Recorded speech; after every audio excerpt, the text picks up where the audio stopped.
Hey guys, what is going on? Welcome back to Dominate Fishing. I'm Dan Meyer, and today we're out on the lake and we're gonna try to locate some deep water suspended crappies.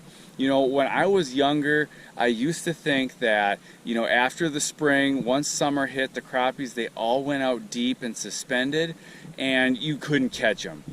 And actually, a lot of them do go out deep and suspend, but I definitely figured out how to catch them. So that's what we're going to do today. We're going to go look for these crappies that suspend out in deep water, and we're going to try to catch them. All right, guys, so you know, there's a lot of people that I talk to that kind of have the same belief as me, where they think these crappies in the summer, you know, they go out deep and suspend and you can't catch them. And that's definitely not the case. Now, during the summer, not all the crappies go out deep and suspend, but a lot of them do, and a lot of them, what they really like to do is, you know, they like to suspend near, you know, some type of structure. So, for example, they like to suspend out in deep water during the day, and then in the low light periods of the evening or the morning or the night, they like to move up into some wood or into some weeds to feed. So kind of I've broken down the steps that I take to find these these deep water suspended crappies. And the first step is to, you know, locate some type of structure where these crappies might want to move up into to feed. So like I just said, that could be weeds, it could be wood, and then you kind of want there to be a nice little drop off into this, you know, deeper water, because a lot of times, you know, this is just a lot of times, it's not always, the crappie, what they want to do is they want to be able to, you know, be in that deep water and then move up periodically into those weeds or into that wood.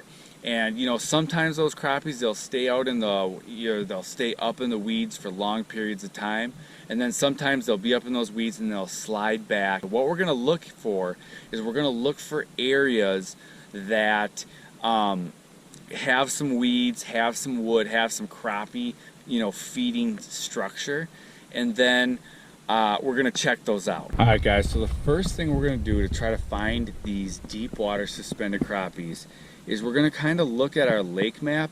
This is especially if you're not super familiar with the lake.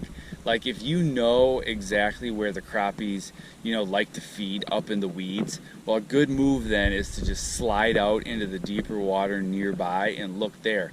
But if you're fishing a lake you're not that familiar with, it's a new lake, or you're looking for new spots on lakes that you like to fish, I'm going to show you kind of what that I look for on the map for areas to kind of to start looking. Because when you're looking for these deep water suspended crappies, a lot of times early on it takes a fair amount of driving around using your electronics looking for them. But we're going to try to shorten that amount of time period by looking for high percentage areas where they could be. So I'm going to show you a lake map now, and we're going to look for some of those. So here's a portion of a lake. This is not the lake we're on, but it's similar, and I'm going to be able to show you what I'm talking about. So you're going to look, crappies like to feed on, they like to feed on stuff like points. So here we have a point that sticks way out into the deep water. This blue is the deepest color, that's deep water. Here we have a point. So what I would do, if this point has weeds on it, this point could be a good spot. They also like to be on areas like humps or sunken islands. So like this right here, if this has weeds on top, I might look around this whole thing for these crappies to be, and then they can slide up on this hump, you know, periodically to feed. Here's another one, here's another one. These could be all good spots. These islands out here, if these islands, if this is like a weed line right here, then out here in this deep water, that's another key spot to look for. So really, anytime, you know, you've got some good crappie holding structure, if you find the nearest deep water, then that can be a good spot. Now these contours, you know, they're 5 foot intervals, so we can't really see how steep the drop off is, but you can tell here's pretty steep, you know, here's pretty steep. These are all reasonable drop offs. Steep drop offs are good because the crappies can easily move from deep and shallow water, so those are always good spots to look. But whenever you're looking for suspended crappies, you know, they could be anywhere, but usually they like to suspend near some type of shallower water structure. Points, humps are real good spots to start. Those are great spots to start. Also, they're really key if you're fishing a real big lake. If you're fishing a smaller lake, they're a little bit easier to find. Obviously, there's less water, and I kind of find in smaller lakes, a lot of times they'll venture a little bit further away from shore or from the structure that they're hanging on than they do on big lakes. But that's just on average. You know, every lake is different. So we're gonna go now and we're gonna start looking to see if we can't find these fish. So I've driven around and I found some fish. I didn't want to make you guys go with me through all the driving, but it can take some time. So let me kind of show you now what I found. So when I start looking here right away, you can see these are crappie. There's some decent sized marks in there. So I'm in 24 feet. This is fairly deep for this lake. So here's some bait fish you can see right here. Actually, there's crappie. See these bigger dots? This is awesome. There's bait fish here. There's crappie feeding on this bait fish out here. Here's more crappie right here. At least we think these are crappie. So kind of right now, I'm just locating schools of fish. And then we're gonna fish these and make sure they're crappie. So here's some more fish right here. And kind of what I'm looking for is I want to find an area with multiple schools of fish or scattered fish. Like right here, here's some smaller. These bait fish are these bait fish are a little bigger. I'm moving a little faster now. So actually, these right here, here's crappie right here. These are crappie right here. You know, here's a few more fish. But I want to find an area where the whole area has fish, because if you just find one school of fish, it's going to be hard to stay on them. So you want an area. I mean, you can do it. If you just find one huge school, you can just stay on that school and fish them. Here's a bunch right here. But it helps if you can find an area like this where there's multiple schools. It's just going to be easier to catch more fish. You know, here's a couple right here.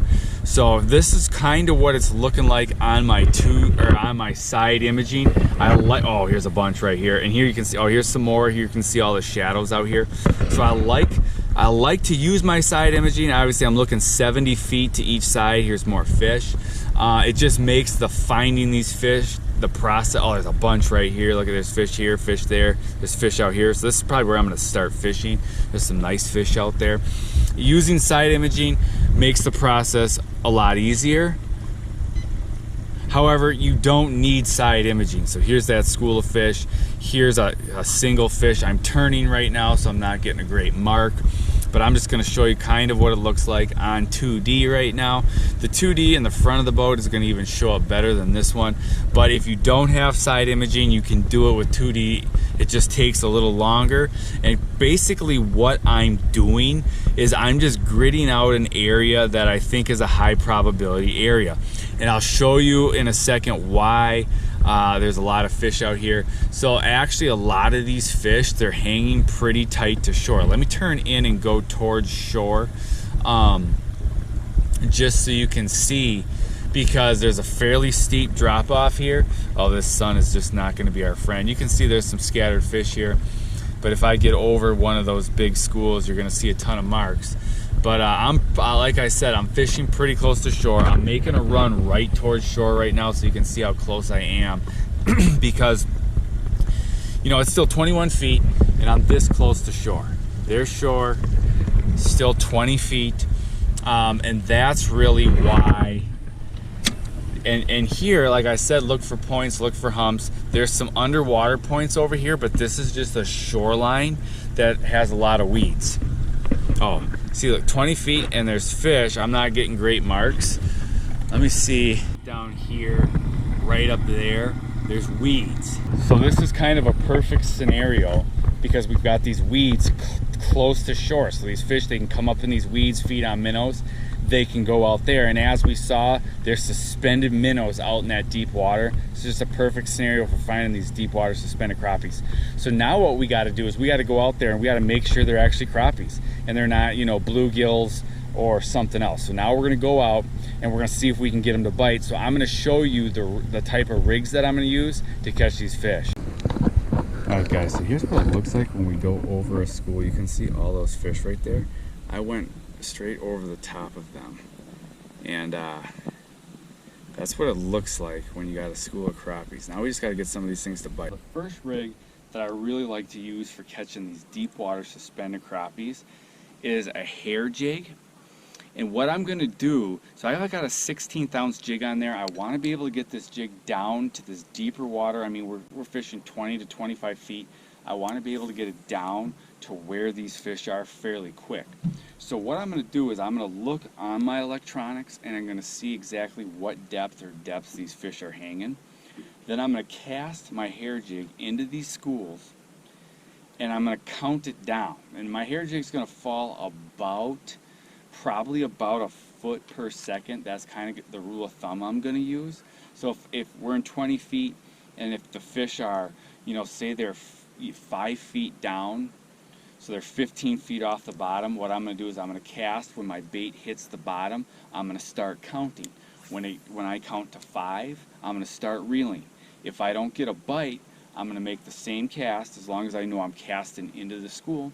And this time I might count to 7 and then start reeling. And I'm gonna pay attention to where I'm getting the bites, and that's gonna let me know where to start reeling. Because the hardest part with casting in deep water is you don't know where your bait is in the water column. So what we have to do is we use the countdown method to kind of know where the fish are sitting and where we get bites. And if we start getting hits, you know, at 7 seconds, a count to 7, we just cast out, count to 7, start reeling, start getting bites. You know, and every once in a while we'll try 8, we'll try 9, and so on and so forth. And then sometimes if there's a lot of school or fish, like if we get on one of those big schools and we know we're casting into the school, we can just let it drop, try to let it drop slow, and just wait till we start getting bites. There we go, guys. Hooked up. Bingo, first crappie of the day on the hair jig. So this guy hit on a 7 count. So in 20 feet of water, he was not sitting down all that low. There he is right there. Let this guy go. There he is, guys. Got him. Another crappie there. Come here, buddy. Got him on that hair jig too. Get him back in there. Get back out. And so what I like to do when I get near the strike zone, I like to hold my rod tip high. So like today the strike zone's kind of been so far, I mean we're just getting started, but it's kind of been around, you know, a 7 to 8 count. These fish, they seem to be sitting a little bit higher in the water column. And if I hold my rod tip high, when I get my bait down to that area, I can really slow down the fall. So I can, you know, sometimes these crappies, like today, there's one, got him, ooh, it's a better fish right here. You saw how slow I was fishing that. And that's kind of what they want today. So if you hold that rod tip high, you can do that. This guy hit it good. Like, look at that, he ate it. That's right down there. So he wasn't fooling around. Where some of these other fish, you know, they've been a little bit, they've kind of wanted it fished slow. So that's what I like about, that's how, to slow things down, I hold that rod tip high. And almost what happens is, you end up, when you hold that rod tip high, the bait swings towards the boat, and eventually you'll get some slack in your line. Then you kind of just reel that up, and you can kind of just feel how slow you can even raise your rod tip higher, and it's going to kind of keep that bait there. And then, you know, you can twitch that rod tip, get the bait to dance. That's what drives those crappies, you know, crazy, and a lot of times what's going to get that bite. Here we go, guys. So we're hooked up here with another crappie. And that's a small one. We gotta get a bigger one than that. But I switched over to the GoPro because that sun is in a bad angle right now. Here we go, guys. So, oh, look at that. I got fish following this crappie to the boat. So one thing about when you're fishing these deep water crappies, I'm just gonna quickly throw another one out here in case I get another hit. is these schools of fish are constantly moving. Here's that guy right there. So you kind of got to stay on them, you know. Some like today, yeah, I got another one. Here's the good. This is the better one right here.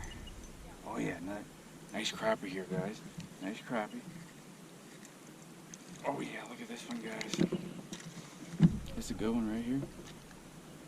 You know, so right now I'm on a school and I'm getting a couple of them, but there's nothing to hold these fish. They're out here just burning this bait. I'll let these guys go in a second.